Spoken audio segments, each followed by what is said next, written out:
Assalamualaikum warahmatullahi wabarakatuh. Sampurasun. Halo wargi Cianjur yang sudah bergabung di live Instagram RSUD Sayang dan yang sedang menonton tentunya kumaha damang semoga dimanapun dan kapanpun selalu sehat. Aduh Grisel deg-degan banget ya dokter. Oke, hari ini senang sekali rasanya podcast dokter kita kembali hadir. Grisel nggak sendiri tentunya, Grisel bersama dengan Dr. Eko Heni Susanto, SPOG Subspes Fair MKes. Dokter adalah dokter spesialis kebidanan dan kandungan, subspesialis konsultan fertilitas. Tentu saja kita akan ngobrolin seputar fertilitas dan program kehamilan. Jadi boleh banget untuk wargi Cianjur yang punya pertanyaan seputar itu silahkan tuliskan di kolom komentar ya. Dokter, apa kabar dok? Alhamdulillah baik. Alhamdulillah baik. Baik ya dok, ini tahun baru, semangat baru, harapan baru mungkin sama juga dengan ibu-ibu muda pejuang garis 2 gitu kan ya, yang ingin mungkin memiliki momongan di tahun ini, harus disimak banget nih penjelasan dari dokter. Oke dok, ngomongin soal fertilitas, sebetulnya mungkin banyak warga Cianjur yang masih belum tahu atau mungkin masih belum paham tentang fertilitas itu sendiri. Boleh dong dok diceritain atau dijelasin fertilitas itu apa? Ya. Assalamualaikum warahmatullahi wabarakatuh. Jadi berkaitan dengan ini topik judul kita hari ini kan tentang fertilitas dan program kehamilan. Betul dok. Jadi mungkin pengertiannya gini. Jadi fertilitas itu berasal dari kata kalau bahasa Inggrisnya fertility, di mana mungkin secara umum bisa diartikan sebagai kesuburan. Artinya kemampuan untuk pasangan suami istri untuk hamil atau untuk terjadi kehamilan ya pada sebuah pernikahan, itu kita sebut sebagai fertility atau kesuburan tadi. Dan sedangkan lawan katanya kan infertilitas atau ketidaksuburan. Nah, sedangkan kalau berkaitan dengan ini, dengan judul yang kelanjutannya yaitu tentang program kehamilan, ini berkaitan bagaimana cara atau teknik yang bisa dilakukan untuk memperbesar peluang pasangan suami istri untuk terjadi kehamilan, di mana itu bisa program kehamilan secara alami ya, atau mungkin dengan berbantu atau dibantu misalnya dengan inseminasi atau dengan bayi tabung ya, itu ya seperti itu. Faktor-faktor apa saja sih dok yang mempengaruhi fertilitas itu sendiri, kesuburan itu sendiri? Ya, jadi tentu saja faktor yang berkaitan dengan masalah fertilitas ini ada dua hal penting. Dan dua hal penting ya dok ya? Oke. Penting yaitu hal pertama berkaitan dengan ini pihak istri. Nah, yang satu lagi dengan pihak suami. Suami tentunya ya. Atau pihak perempuan dan pihak laki-lakinya. Nah, ini berpengaruh karena memang dua hal itu yang saling berinteraksi di situ. Makanya kenapa dalam suatu untuk pemeriksaan kesuburan atau program kehamilan, dua-duanya harus dilakukan pemeriksaan yang lebih detail di situ. Menyeluruh gitu ya dok. Jadi nggak hanya satu aja gitu, ya, istri aja atau suami aja, tapi harus keduanya. Oke. Keduanya, betul. Makanya pada banyak kasus ternyata mungkin sudah pernah ke dokter kandungan atau mungkin secara sendiri-sendiri seorang pasangan suami istri untuk program kehamilan melalui hidup yang lebih sehat atau apa, tapi yang ini di terapi atau di treatmentnya ini istri saja. Tapi ternyata baru ketahui setelah beberapa waktu kemudian ternyata memang spermanya ini kondisinya memang tidak bagus. Tidak terlalu bagus dan bahkan jauh di bawah nilai yang normalnya. Dan ketika dilakukan pemeriksaan ternyata istrinya masih baik-baik saja. Padahal selama ini yang banyak dilakukan ininya pemeriksaan dan istrinya, tapi ternyata suami mungkin istilahnya terabaikan. Nah, seperti iya, mungkin memang kebanyakan kan kita berpikirnya kayak mungkin ini ada apa sama istrinya nih gitu, terus juga berkaitan dengan kesuburan biasanya tuh ke perempuan, padahal nggak hanya perempuan aja. Tidak selalu laki-laki juga ya, gitu ya. Oke, selain tadi kerjasama antar istri dan suami, apalagi dok faktor yang mempengaruhi kesuburan itu sendiri? Ya, jadi Kesehatan juga, ya. tentu saja faktor tadi ini tidak lepas dari yang tadi saya sebutkan. Nah, kalau dari pihak istri, dari pihak suami. Nah, di sini mungkin yang berpengaruh banyak faktor. Misalnya faktor gaya hidup yang ini, yang sehat atau yang kurang sehat itu juga berpengaruh terhadap ini. Misalnya makanan yang nutrisi yang mungkin tidak seimbang, itu ikut berpengaruh. Yang kedua nanti pengaruhnya juga terhadap bagaimana misalnya kelebihan berat badan, itu juga bisa berpengaruh, obesitas. Itu. Berat badan ya, Dok. Kalau misalnya berat badan yang ideal itu sebetulnya berapa untuk program hamil kayak gitu? Atau kesuburan ya? Oh iya. Jadi, nah ini berkaitan dengan faktor ini. Nah, ini kan juga sudah banyak penelitian tentang hal ini. Memang untuk mencapai sebuah kehamilan kan faktornya banyak. Jadi bukan hanya ditentukan bagaimana tentang berat badannya. Nah, cuman kalau misalnya ada seorang perempuan, misalnya ibu-ibu mengeluh kok ini haidnya tidak teratur, terus selama ini mungkin tadi di latar belakangnya ada kaitannya dengan kok sulit untuk hamil, dan di situ dari hasil pemeriksaan ternyata berat badannya memang cenderung ke obesitas. Nah, ini perlu diperiksa lebih detail karena salah satu penyebabnya sering disebabkan karena hal ini, ya. Karena berkaitan dengan biasanya dengan faktor ovulasi.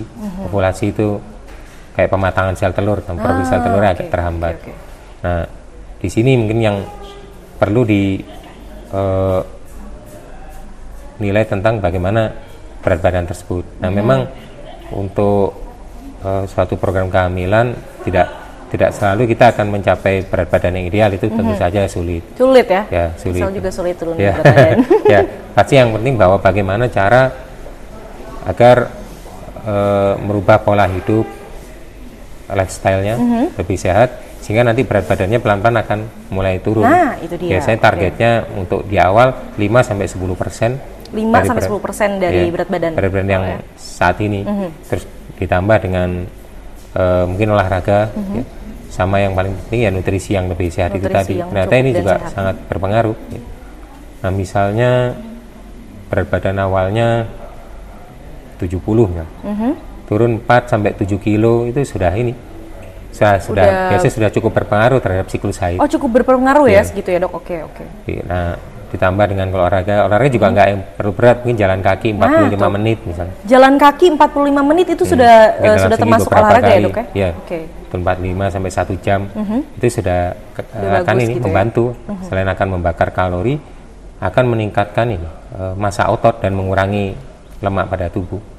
Dan ini akan membuat misalnya ada kelebihan dari hormon androgen.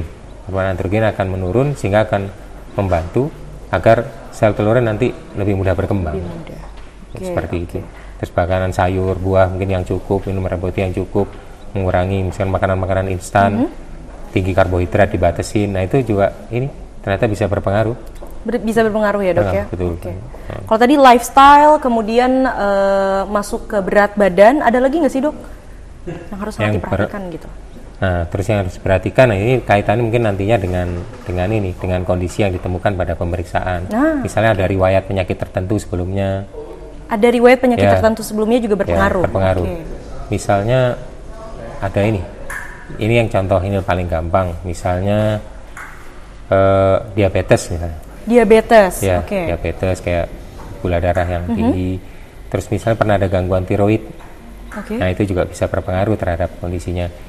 Atau ada riwayat infeksi pada ini panggul, misal kemutian yang lama, atau yang pernah dari pemeriksaan pernah ada radang pada panggul. Terus yang riwayat operasi sebelumnya. Riwayat operasi. Misalnya operasi berkaitan dengan pernah ada operasi kista, terus misalnya dengan miom, operasi misalnya usus buntu, ya, itu juga bisa. Usus buntu. Jadi di luar dari operasi-operasi yang berkaitan dengan yang di daerah, karena itu kan berdekatan ya tempatnya. Di daerah perut itu bisa berpengaruh. Di daerah perut ya bisa berpengaruh. Oke. Misalnya dulu pernah operasi usus, nah usus apa mungkin nggak begitu jelas, nah itu juga harus kita evaluasi karena bisa berpengaruh terhadap kondisi indung telur dan saluran telur, karena kan berisiko terjadi namanya perlengketan atau adesi.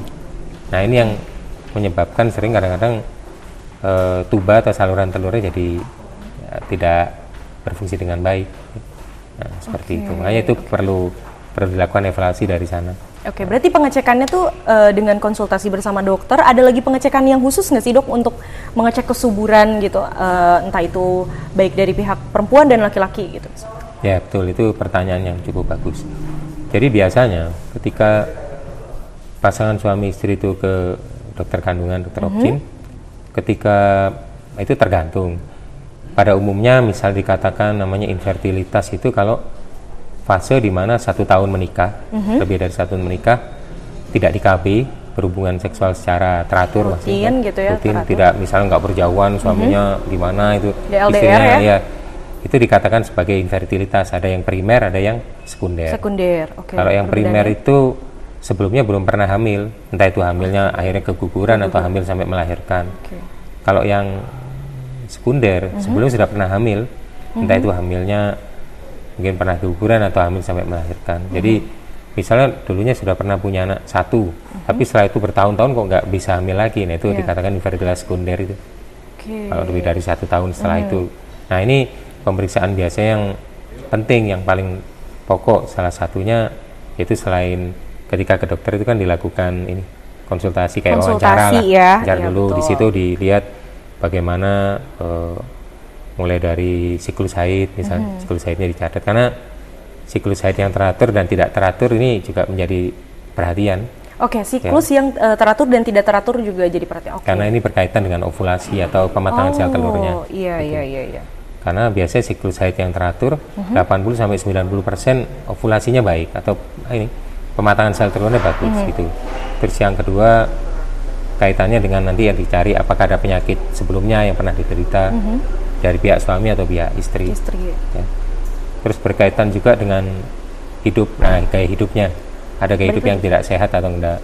Misalnya pernah ada kejadian kan, ini saya beberapa kali menjumpai, misalnya ada suami yang dulunya masa lalunya ini dekat dengan kayak dengan alkohol, dengan penyalahgunaan penyalahgunaan obat-obat gitu juga. Sering saya temukan spermanya ini sangat berpengaruh gitu ya? Tidak bagus. Bahkan ada yang sampai mengalami namanya azoospermi. Azoospermi itu yang tidak ditemukan sel sperma pada ini cairan spermanya. Justru nggak sampai gitu ya dok ya? Berarti betul. Separah itu. Hati-hati para lelaki. Iya, karena kan mungkin pengaruh alkohol bertahun-tahun, penyalahgunaan obat-obatan berpengaruh terhadap ini. Mungkin bisa terhadap testisnya itu sendiri atau terhadap organ pada otak yang memproduksi hormon. Mungkin kalau penyalahgunaan obat-obatan dan seperti itu mungkin itu. Nah, itu juga cukup berpengaruh. Terus kalau pada ibunya kan kita tanyakan bagaimana kayak siklus haid, terus mungkin operasi yang sebelum pernah terjadi. Terus ada juga hal yang penting biasanya pada saat bertemu dengan dokter itu, pernah nggak sebelumnya ke dokter kandungan juga yang mungkin di tempat yang lain mungkin sudah pernah diperiksa sebelumnya. Ada pemeriksaan yang sudah pernah dilakukan. Nah, pemeriksaan yang biasa dilakukan itu kan yang penting analisa sperma, yang biasa yang pokok, sama salah satu lagi ini untuk memeriksa saluran tubanya. Itu biasa diperiksa dengan HSG atau sound HSG, hysterosalpingografi. Nah, itu yang gimana tuh dok? Jadi kalau hysterosalpingografi itu biasa kita lakukan di bagian radiologi. Di radiologi dilihat kayak ronsen gitu dok? Kalau seperti itu. Kalau sono hysterosalpingografi kita lakukan dengan USG transvaginal biasanya. USG dari bawah. Terus kita masukkan kayak alat kecil masuk ke dalam rahim, kayak semacam kateter gitu, atau ada alat khusus lah kalau di HSG. Terus kita masukkan cairan. Kalau yang dilakukan di bagian radiologi namanya HSG, cairan kontras. Nah, kita lihat bagaimana ini aliran cairannya bisa nggak masuk ke saluran telurnya, terus sambil di ronsen. Kalau misalnya pada saluran telur atau saluran tubanya ada penyumbatan, akan terlihat di situ cairan nggak bisa masuk ke sana, cuman sampai ke di rahim aja, tapi nggak bisa sampai ke tubanya. Nah, ini mungkin salah satu evaluasi yang penting. Terus kalau pada tadi yang pada suami kan sperma itu kan ada pemeriksaannya. Nah, itu ada standar yang dipakai, namanya standar WHO 2010 yang banyak dipakai sekarang. Nanti dilihat bagaimana tentang jumlah spermanya. Oke, jumlah sperma. Terus yang kedua bentuk spermanya. Bentuknya? Ya, karena kan ada bentuk yang normal dan tidak normal. Oke. Terus yang ketiga ini kecepatan spermanya. Oke. Jadi ada kecepatan sperma, terus bentuk, jumlah juga ya. Dan ini sangat menentukan karena tentu saja sperma yang bisa membuah itu sperma yang normal, yang masih itu, yang geraknya baik, bentuknya juga bagus ya, dan dalam jumlah yang cukup. Gitu, seperti itu. Nah, itu yang akan dievaluasi di sana. Oke, ngomong kalau misalnya soal program kehamilan, otomatis kan setiap orang berbeda-beda kebutuhannya itu tadi ya dok, setelah pemeriksaan gitu. Nah sebetulnya tuh apa aja sih dok program-program kehamilan yang ada tuh misalnya mungkin direkomendasikan oleh dokter? Ya, jadi begini, ketika pasangan suami istri bertemu dengan dokter kandungan misalnya, nah dari hasil pemeriksaan itu nanti akan di situ dari hasil pemeriksaan berupa kayak wawancara itu namanya anamnesis mungkin kalau anamnesis ya. Terus yang kedua pemeriksaan fisik, misalnya ada enggak benjolan atau yang klien-klien yang lain ya, kalau kita curigai misalnya ada gangguan yang lain itu misalnya ke arah penyakit pada panggul, mungkin ke arah tadi yang gula darah yang tinggi, terus berat badan yang tidak seimbang atau yang obesitas, atau mungkin ada riwayat penyakit sebelumnya. Nah dari situ nanti akan ada pemeriksaan tambahan atau pemeriksaan penunjang, misalnya kayak dari USG itu bisa dari USG abdomen yang dari atas, atau biasanya yang sering dipakai USG transvaginal yang dari bawah. Nah dari pemeriksaan itu ditambah mungkin kalau sudah ada hasil misalnya apalagi kalau sudah ada hasil pemeriksaan sperma atau HSG mungkin lebih bagus lagi. Tapi kalaupun belum, nah dari situ akan ditentukan, ini apa dari pemeriksaan ini bagusnya untuk saat ini apa yang langkah-langkah yang mau dilakukan ya. Misalnya pada pasangan suami istri yang baru 3 bulan menikah, tentu saja berbeda dengan pasangan suami istri yang sudah 2 tahun menikah ya. Kalau yang mungkin 3 bulan 4 bulan gitu mungkin belum terlalu perlu untuk pemeriksaan yang mendetail, yang mungkin bisa dianjurkan untuk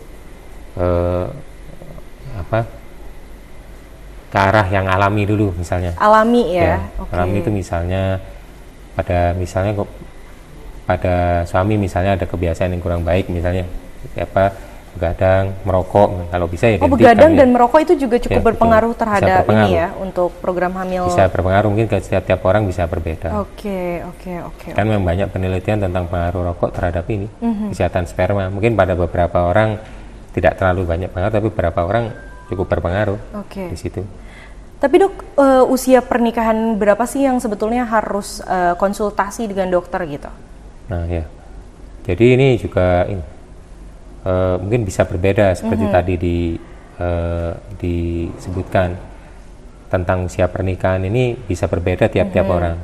Berbeda ceritanya, misalnya ada pasangan suami istri yang mungkin usia istrinya baru 20 tahun, suaminya 25 tahun misal, dengan yang usia istrinya sudah 35, mungkin suaminya udah 40, tentu berbeda. Nah biasanya pada usia-usia di atas 30 tahun atau ada juga yang di atas 35, itu bisa dilakukan pemeriksaan lebih awal kalau misal belum hamil dalam 6 bulan.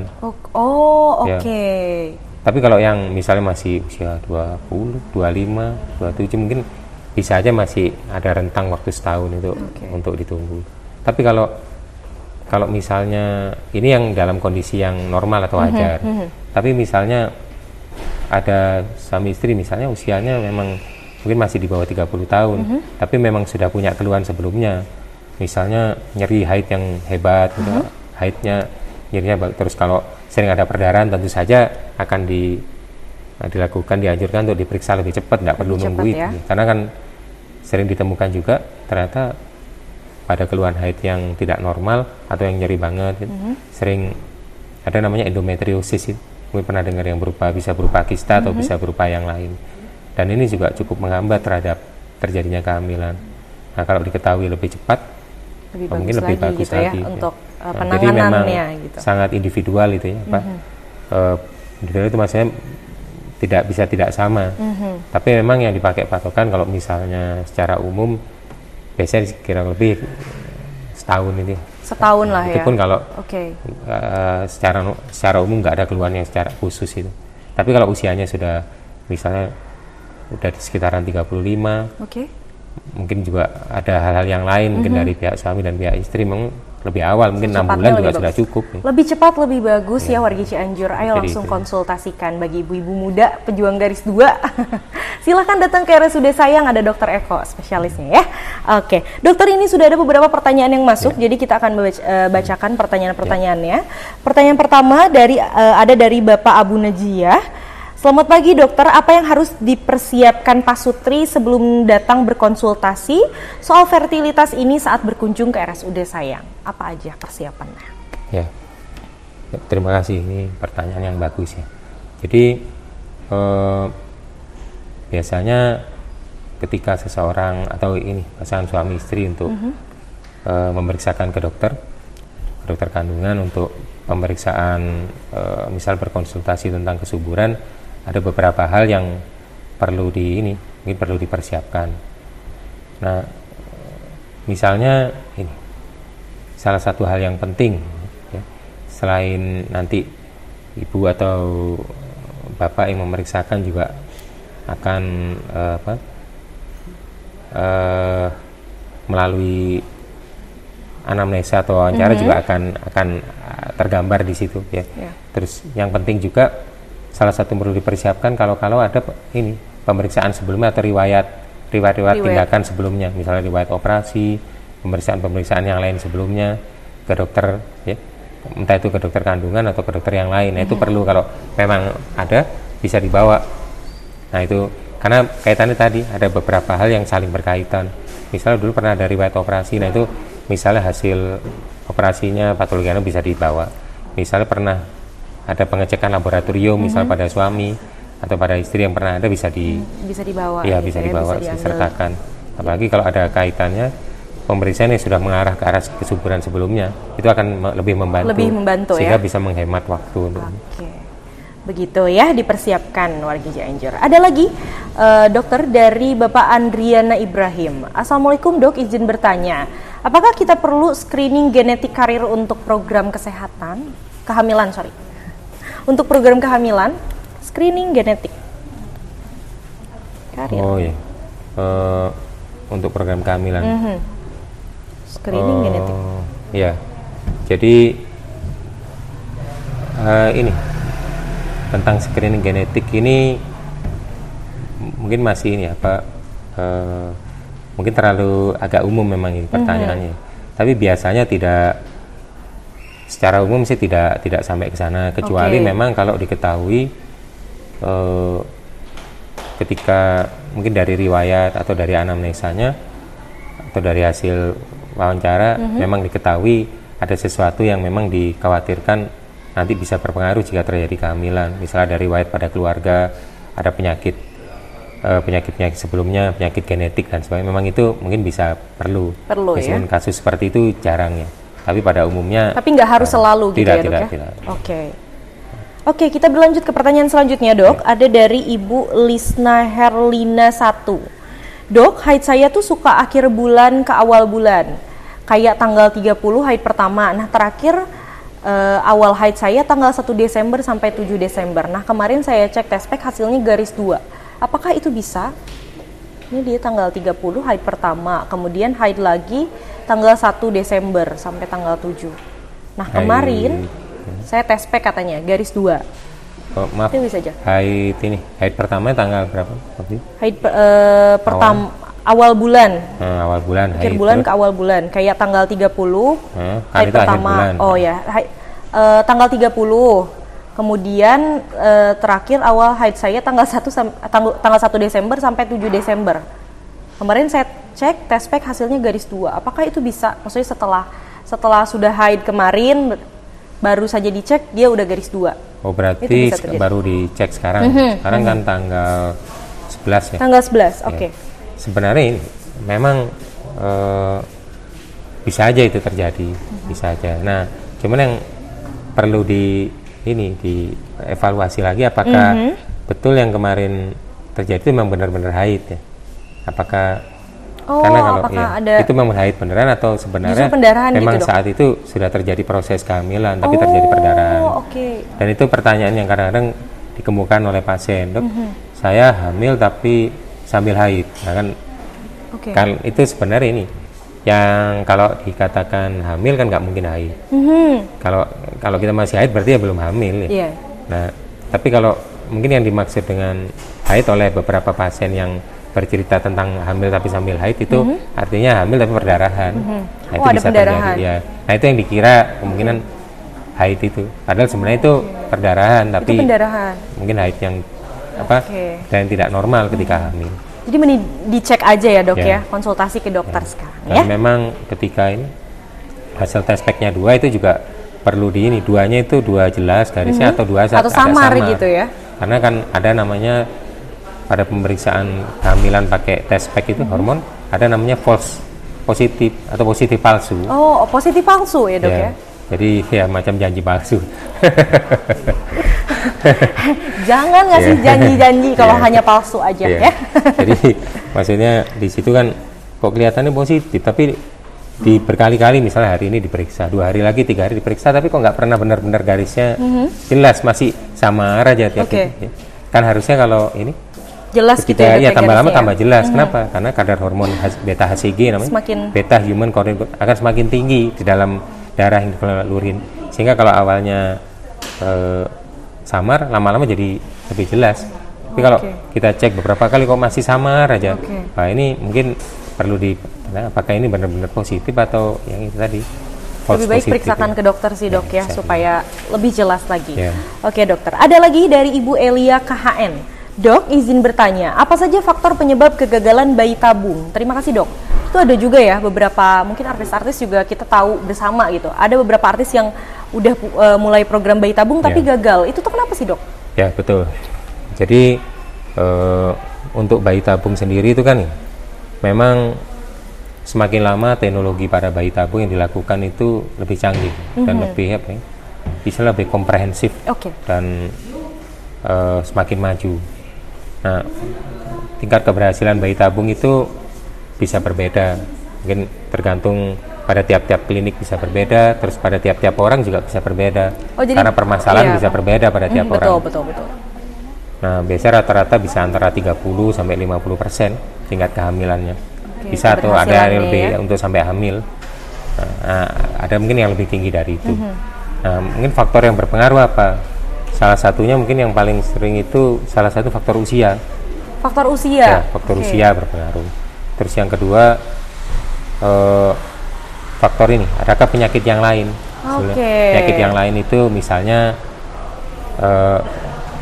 ada misalnya yang paling gampang, misalnya ada endometriosis atau misalnya ada riwayat-riwayat operasi yang lain sebelumnya, dan ini juga bisa berpengaruh terhadap. Atau misalnya ada kondisi penyakit yang lain atau gangguan hormon sebelumnya, misalnya itu juga bisa berpengaruh. Salah satunya mungkin pernah dengar atau beberapa ibu mungkin pernah dengar namanya PCOS, Polycystic Ovarian Syndrome. Itu suatu gangguan yang berkaitan dengan pematangan sel telur yang terganggu. Nah, tentu saja itu berpengaruh. Misalnya kayak faktor usia, kalau faktor usia yang mungkin 40 tahun, tentu keberhasilan berbeda dengan mungkin 25 tahun. Nah, jadi sangat itu karena pengaruhnya salah satunya terhadap ini kualitas sel telur, di mana pada perempuan setelah usia di atas 35 disebutkan kualitas sel telur mulai menurun. Jadi apalagi dari 35 tahun itu sel telurnya kualitasnya mulai menurun, dok. Apalagi kalau sudah di atas 40, makanya beberapa dokter di bidang ini fertilitas atau yang berkonsentrasi ke bayi tabung, ketika usia sudah di atas 40 terutama, pasti akan diberitahukan bahwa tingkat keberhasilannya akan rendah pada di sini. Tetap bisa untuk hamil, tapi tentu tidak terlalu tinggi, ya, seperti itu. Salah satu karena ada banyak faktornya di situ. Ada banyak faktor. Oke. Ada lagi dok dari Ibu Dida Dehdiani. Salam Someah. Dokter izin bertanya, seandainya mau program hamil, baiknya berawal dari pemeriksaan HSG agar mengurangi resiko KET? Oh ya. Jadi ya itu pertanyaan yang baik ya. Okay. Apakah ini misalnya ketika untuk program kehamilan diperiksa ini HSG itu ya. Nah, HSG itu hysterosalpingografi untuk melihat tubanya. Nah, itu sebenarnya evaluasi tuba itu untuk ini, untuk mencari tahu, untuk mendapatkan informasi apakah ada ini gangguan atau penyumbatan pada terutama pada tubanya. Nah, sedangkan kalau kaitannya dengan ini, dengan KET atau kehamilan ektopik terganggu, memang itu bisa terjadi pada kondisi yang ada masalah dengan tubanya. Tapi pada prinsip utamanya sebenarnya pemeriksaan HSG tidak dimaksudkan secara khusus untuk mencegah KET, enggak. Tapi awalnya untuk mengevaluasi tuba. Memang ketika tubanya ada masalah, misalnya ada ini perlengketan pada sekitaran tuba dari hasil HSG-nya meskipun nggak terbuntu, itu memang bisa meningkatkan terjadinya itu KET. Nah, tapi itu bisa kita jelaskan, tapi nggak selalu, karena banyak juga yang bahkan yang tubanya normal pun dari hasil HSG-nya juga KET bisa terjadi. Gitu ya. Oke, ada lagi dok, ini pertanyaannya agak banyak. Oh ya dok ya. Oke, ada dari Ibu Puspita Puspa. Pagi dok, mau tanya, kalau mau promil, kapan mulai minum suplemen persiapan hamil? Dan kapan peluang terbesar untuk hamil? Makasih dok. Ya. Jadi memang suplemen kayak pemberian vitamin ya, misalnya kayak asam folat atau vitamin yang lain, kayak kompleks dan lain-lain seperti itu, disertai dengan nutrisi yang seimbang, minum sayur, buah, minum air putih yang cukup, menghindari makanan-makanan instan misalnya, itu memang bisa dimulai lebih awal. Mungkin bisa 2-3 bulan sebelum ini, sebelum program kehamilan. Ya, itu sudah bisa dimulai. Karena kan tubuh akan perlu untuk penyesuaian dengan itu. Ya, jadi itu pertama. Yang kedua, tadi pertanyaannya peluang terbesar untuk hamil. Nah ya, betul. Jadi gini, tentu saja peluang terbesar untuk hamil itu salah satu ini kaitannya juga dengan ini masa subur. Masa subur ya. Masa subur seorang perempuan. Nah, makanya sekarang kan kalau ada aplikasi yang untuk itu, untuk masa subur itu. Nah, kenapa? Karena dengan adanya masa subur atau yang bisa kita lihat dengan aplikasi masa subur itu ada hitung-hitungannya, itu akan meningkatkan peluang kehamilan ketika berhubungan di sekitaran masa subur. Siklus itu ya. Karena kan ketika itu akan terjadi ini ovulasi atau pengeluaran sel telur. Jadi pematangan sel telur, nah itu akan memperbesar memang peluang buat terjadinya kehamilan. Karena kan ketika sel telur dikeluarkan akan memudahkan untuk sperma membuahi. Berbeda kalau misalnya masa suburnya masih jauh, tentu saja berbeda dengan yang pas berhubungan dengan di masa subur ini. Seperti itu. Oke, begitu ya.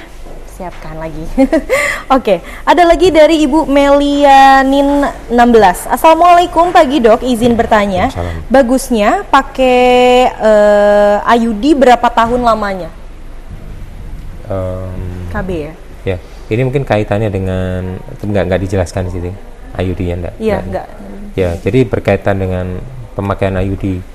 Mungkin ini kan karena kita topiknya kesuburan, mungkin apakah nanti kalau pemakaian IUD berpengaruh enggak ke kesuburan? Betul. Ya. Jadi begini, pemakaian IUD ini kan salah satu metode yang digunakan untuk KB ya, yang non hormonal, yang enggak ada hormonnya. Jadi yang sifatnya mekanik gitu. Kan ada yang pakai hormon, misalnya ada yang pil atau suntik ya. Nah, berkaitan dengan pemakaian IUD ini memang tidak ada ini hal yang khusus bahwa kalau IUD-nya dipakai lebih dari 5 tahun mengganggu kesuburan, belum tentu juga ya. Tapi memang IUD yang sekarang itu kan biasanya antara 5 sampai 10 tahun didesain seperti itu. Bisa 5 sampai 10 tahun. Nah, cuma memang perlu diingat pemakaian IUD memang betul disebutkan di beberapa literatur bisa menyebabkan ini gangguan pada tuba nantinya. Penyumbatan atau ini pada tuba saluran telur.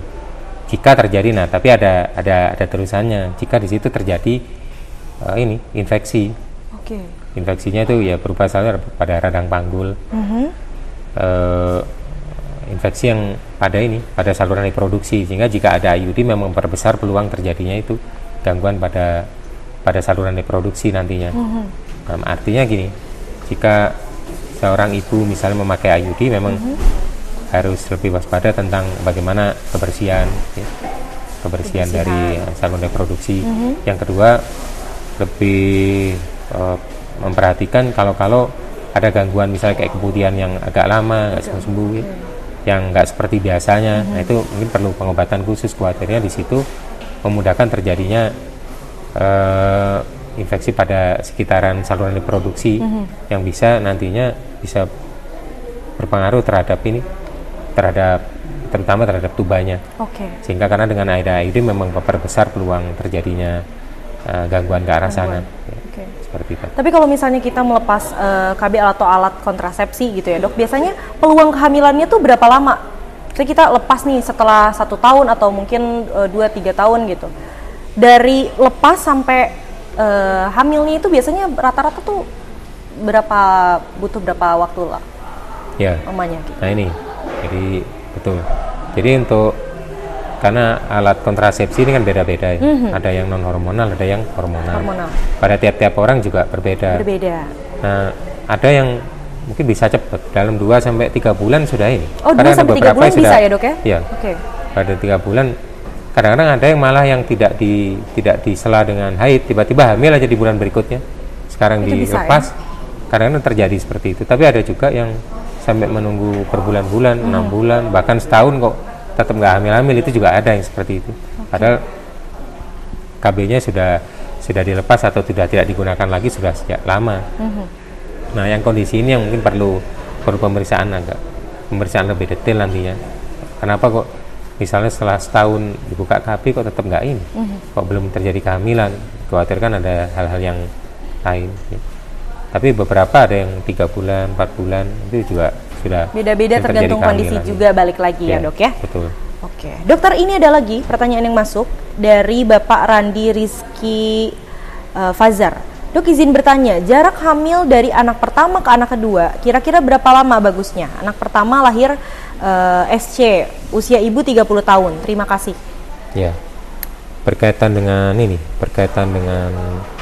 bagaimana jarak yang aman, jarak yang aman, betul. Tentang untuk hamil berikutnya pada yang ada riwayat operasi sesar. Memang ada anjuran untuk mungkin jaraknya bisa minimal 2 tahun. 2 tahun itu sebenarnya secara teorinya seperti itu. Meskipun apakah kalau ini jaraknya kurang dari 2 tahun untuk hamil, misalnya setahun misalnya, apa ini diperbolehkan? Sebenarnya boleh-boleh aja. Boleh-boleh aja, aman-aman aja gitu ya dok ya. Nah, cuman memang ketika jaraknya misalnya terlalu dekat, misalnya kok kurang dari 1 tahun sudah hamil, karena beberapa ada yang seperti itu. Iya. Bayinya baru 7 bulan sudah hamil lagi, padahal kemarin disesar. Nah, ini memang harus lebih berhati-hati berkaitan dengan resiko pada luka bekas operasinya di dalam rahim. Nah, resiko yang namanya ruptur itu pada robekan ketika hamil. Meskipun kasus seperti ini jarang terjadi, tapi memang disarankan untuk kalau pun suatu saat untuk hamil dikasih jarak ya mungkin kurang lebih 2 tahun. Kalau 2 tahun kurang dikit juga tidak apa-apa, mungkin 1,5 tahun, 2 tahun. Meskipun pada beberapa kasus ada juga yang misal kurang dari 1 tahun hamil lagi, tapi alhamdulillah juga baik-baik aja juga ada. Tapi memang kita kasih tahu ke pasien, misal ketika hamil semakin membesar, kalau ada keluhan-keluhan yang tidak biasa, misalnya nyeri perutnya kok yang hebat, atau ada hal yang berkaitan dengan keluhan di bekas operasi juga, itu mungkin perlu kontrol ya, karena dikhawatirkan ada hal yang bisa terjadi pada bekas operasinya ya, seperti itu. Oke, itu dia ya, dipersiapkan lagi gitu kalau bisa lebih aman lagi. Tadi kata dokter sekitaran 2 tahun lah ya dok ya, tapi lebih aman lagi mending konsul langsung ke dokternya ya, karena di RSUD Sayang juga sudah ada program unggulannya, itu tadi fertilitas juga ya dok ya. Sudah dibuka. Jadi silahkan untuk warga Cianjur, sekali lagi untuk ibu-ibu muda ataupun ibu-ibu yang sudah tidak muda lagi juga, tapi di kisaran yang bagusnya tuh 20 tahun sampai 30 tahun ya dok ya, masa suburnya. biasanya puncak-puncak pada perempuan antara 20 sampai 25 tahun puncak kesuburan seorang perempuan. Nah setelah itu di atas 30 apalagi 35 mulai ada ini penurunan. Oke. Tapi segalanya bisa dikonsultasikan dengan dokter. Jadi langsung aja datang ke RSUD Sayang ya, menemui Dokter Eko. Dokter, sudah tidak terasa 30 menit sudah kita ngobrol-ngobrol. Oke. Tapi sebelum pamit, adakah pesan yang mau dokter sampaikan untuk pasangan-pasangan suami istri Pak Sutri di sana? Silahkan dok. Ya. Sebenarnya mungkin sebagian tadi kan sudah disampaikan ya. Betul. Ini cuma menggarisbawahi. Jadi berkaitan dengan bagaimana tentang program kehamilan. Salah satu hal yang bisa dilakukan lebih awal untuk pasangan suami istri yang mungkin masih sulit buat hamil. Salah satunya adalah untuk menjaga ini kondisi tubuh dan kondisi gaya hidup yang lebih sehat itu berkaitan dengan mungkin kebiasaan misal pada suami yang mungkin merokok yang bisa dihentikan, kalau pada istri mungkin yang kaitannya dengan faktor nutrisi di pilihan desa, dan itu akan sangat cukup berpengaruh dan seperti itu ya. Dan itu yang bisa dilakukan. Yang kedua, misalnya ada hal yang mungkin yang dirasakan hal ini kok tidak biasa, maksudnya dirasakan tidak seperti sebelumnya, misalnya sebelum menikah, berkaitan dengan misalnya kayak keluhan kayak keputihan, nyeri saat haid atau haid yang nggak teratur, bisa dilakukan pemeriksaan lebih awal seperti itu ya. Gitu. Ya. Cukup.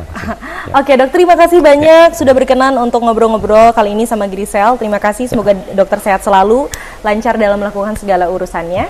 Terima kasih juga untuk warga Cianjur yang sudah bergabung di live Instagram dan yang setia menonton tentunya. Semoga dimanapun dan kapanpun selalu sehat. Untuk warga Cianjur yang sampai saat ini masih berada di pengungsian, semoga selalu sehat dalam lindungan Allah Subhanahu Wa Taala ya. Sekali lagi terima kasih.